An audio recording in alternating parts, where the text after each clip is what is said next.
What's going on, gamers? So, we're going to do part three of this, and we're going to finish some things here that are very important. Obviously, this needs to be separate from the other ones. This is about are all Xbox games coming to PlayStation 5? You're going to be surprised by this answer. And we're going to go to are there more games coming to Xbox this year after what's been announced, which is going to be crazy, right? Starfield exclusivity, and is Xbox losing their identity by going this route? And I'm gonna tell you, no, they're not. And we're gonna go over that, and we're gonna highlight it. So let's start off with that, right? Get into this, like, comment, subscribe. Let me know what y'all think. Let's go ahead, and here we go. Are all Xbox games going to PlayStation someday, or will there still be exclusives? How are those red lines looking these days? the the red line, just to be clear, was of me responding to an answer. I sometimes gets positioned if I kind of ran out with a red lines T-shirt on. We are finding that our games shipping in on multiple platforms is a good thing for Xbox. It makes Xbox stronger. It lets us do shows like we did with Showcase with great games, give our game time teams the time they need for us to invest in platform, for us to invest in hardware. I think all of this is part of what Xbox is going to be when we go forward. When you ask the question no, I mean, there's Xbox games that have shipped that we're not going to put on other platforms. Some of the things we'll look at how they do, but Let's just get to that right quick, because you have some people thinking that Xbox was not gonna have no games. What Phil Spencer is saying that he's just putting a lot of games on PlayStation and they don't want to draw any red lines. What works best for Xbox. But does that mean they're not going to be any Xbox only games? Well, you saw that. He just said that. So we could shut that all up now. We don't know their full pipeline. But what's crazy is how many games they already have coming just to begin with. And now they're trying to be a top publisher. Think about this too. Once they make their money back with Activision, they don't have to continue doing that route. But the point is that right now it's the best deal for Microsoft. So it's not like that's permanently set in stone. That's something that people just really need to think about. You know what I mean? Just trust in the vision and see how it plays out first before certain people start saying dumb stuff. That's why I say over there, like even in the pony side, it's like you're saying all that, but you're getting great games. They're showing you love, but you're hating on them and attacking them. But you don't know their full hand. See what you're going on over there. Sony's canceled rainbow balls in your mouth, right? I always have to say that. That's a funny statement that I made up. But yeah, he just answered your question. There's going to be games that you're only going to be able to play on the Xbox side. Plus, you have unique features anyways. Full backwards compatibility, quick resume, play anywhere. He already confirmed the OEM models. In my recent video, you guys saw that Steam's going to be on the way. You'll have PlayStation games on there. So the future for Xbox is bright. All that stuff, Xbox is dead. Yeah, that backfired big time, didn't it? Let's continue. you're going to see more games, not just shipping on PlayStation, shipping on Nintendo. We'll continue to support Steam the way that they ship.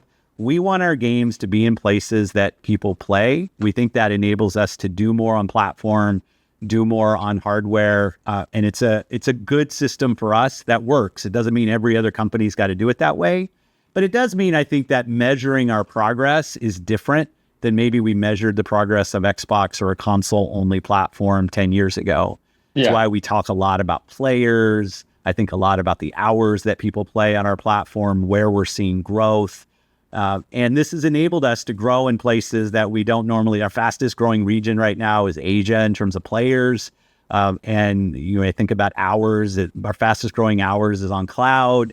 It's us finding players in places that people want to go play. They want to buy a console. They want to buy a gaming desktop. Great. Our games will be awesome there. Our consoles will be a great place to play. But let's let games live where players want to play them. Got it. I remember a speech you made at some point. It was something like, we're doing 4 games. Those games aren't Indiana Jones and Starfield. Indiana Jones has an exclusivity window, to be fair. Can you solidify that Starfield staying put for the time being? No, I'm not, there's no specific game that this kind of goes back to my red line answer. Mm-hmm. Like there's no reason for me to put a ring fence around any game and say this game will not go to a place that it would find players, where it would have business success for us. What we find is we're able to drive a better business that allows us to invest in great game lineup like you saw. And that's our strategy, right? Our strategy is to allow our games to be available. Game Pass is an important component of playing the games on our platform. But to keep games off of other platforms, we don't think is the path that that's not a path for us. It does. Taking another shot at Sony. But you see, Starfield will eventually come to PlayStation. It already had what it needed to, push Xbox and support PC. The mod aspects, are there as well too. Obviously, Indiana Jones had to be there on Xbox first, and they may start doing that in a while. And I think that will please people. It doesn't mean that every game has to be on PlayStation day one, but you can see that they are going to be sharing their game catalogs. So, and he said earlier too, there's still going to be games that are only going to be on Xbox. Doesn't work for us. What we're doing now, we think really enables us to build the best platform for the world's best games, because the world's biggest games are available in multiple places. And more creators are asking us, how do we stay connected when our game might be playable in all these different places? And we want Xbox to be absolutely the platform that enables that. We think that makes us unique. Most of the other platforms out there are single platform on single device, whether that's PC, whether it's mobile, whether it's a console. And we want Xbox to be a platform that enables creators across any screen that people want to play on. I hear you. That makes absolutely perfect sense to me. I do think that some fans are a little concerned about, how should I say it, Xbox losing its identity maybe? And this is what people wanted to know about too. Think about this. People were asking then, what was the point of the Xbox then? Well, he already answered some of that questions. We know why it's still there. They're going to be making massive integrations to hardwares in the future too. Steam hybrid OEM models, right? Having the handheld aspect, Game Pass. I mean, you could still see that and still having exclusives. We just got to see the whole field first and not jump the gun too quick. A lot of people like to do that. We need to relax. Definitely the ponies. Sit down. What would you say to address those concerns from longtime fans? Well, one, I hear them, right? I'm pretty active in our player base and I'm active in the community. I listen. I think our identity will continue to evolve, which it frankly always has.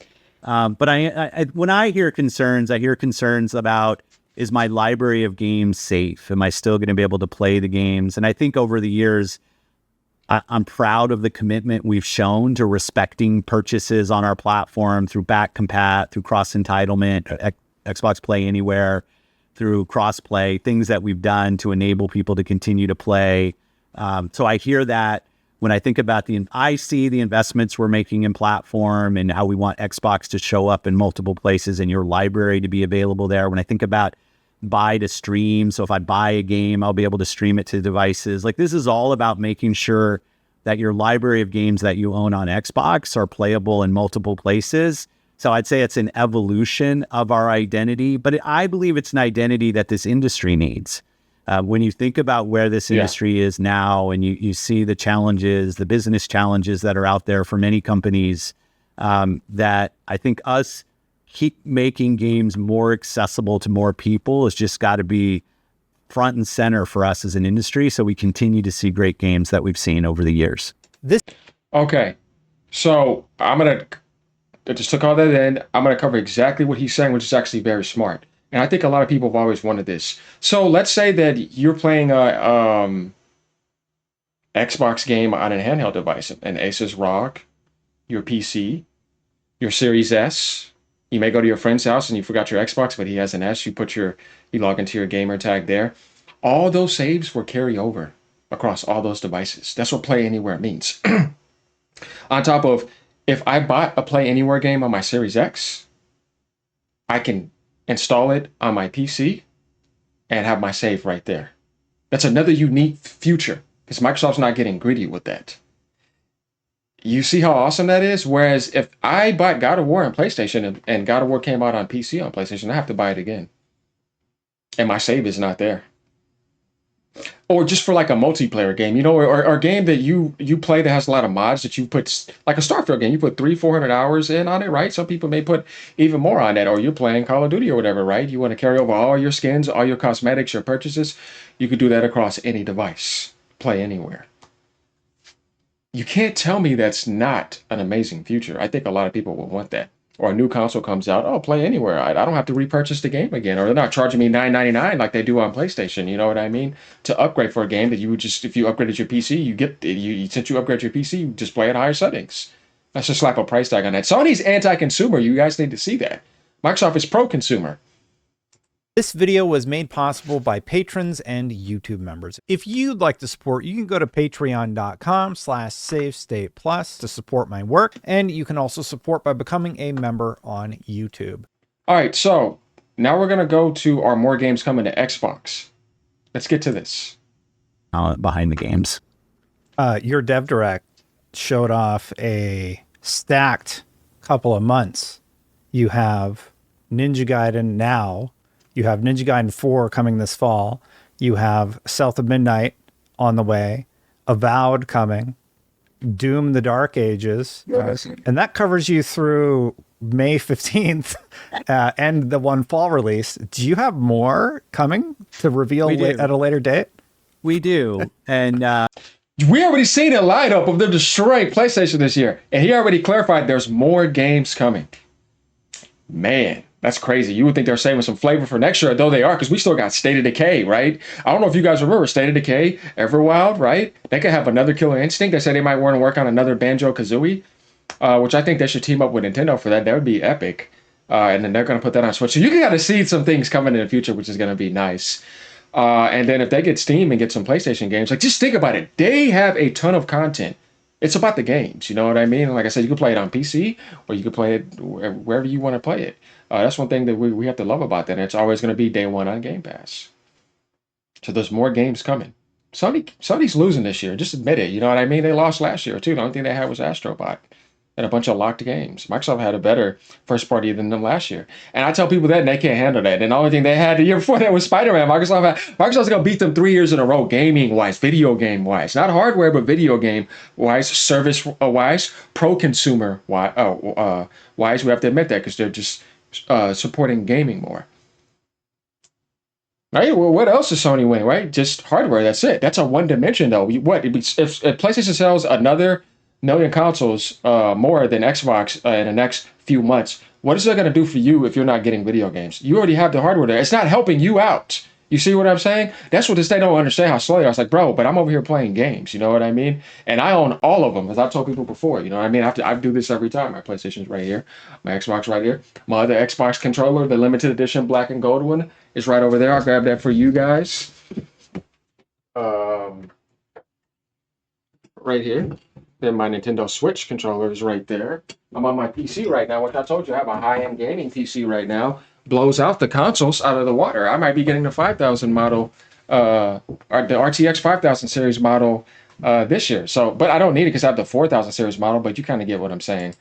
And I feel so good about the portfolio of where it is. I mean, it's allowed us to do some things. You know this, like we moved Avowed out of 24. Yes, like we can always use more time on a game, but we also knew like we had Call of Duty and we had Black Ops and it was our Call of Duty and Indiana Jones, and like, was there a room? We want to give Avowed room.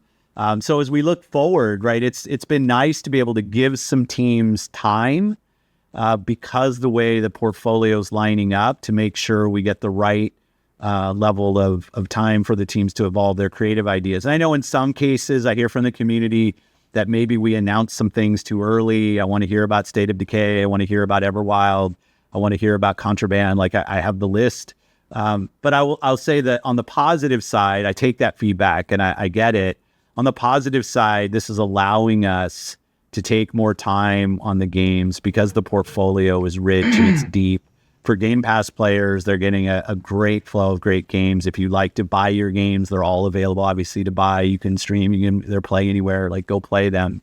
But we're in a good position that it's allowing us to kind of tune the portfolio. And also, like I said, a mix of single player, multiplayer games. I want to be able to invest in different genres. It's not all about one thing.